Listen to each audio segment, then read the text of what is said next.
I've spent years converting my yard to wildlife habitat.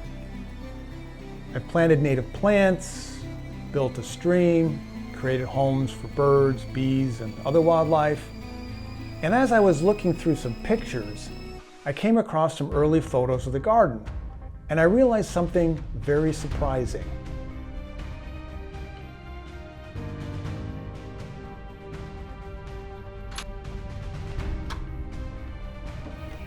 I was so busy creating this place, I forgot to really enjoy it. A little over 2 months ago, the garden contained brown stems, bare branches, and no flowers. Most people would have seen a lifeless garden. And while the garden looked dead, nature was waiting to make its appearance. And then it happened. The garden exploded.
To quote Audrey Hepburn, "To plant a garden is to believe in tomorrow."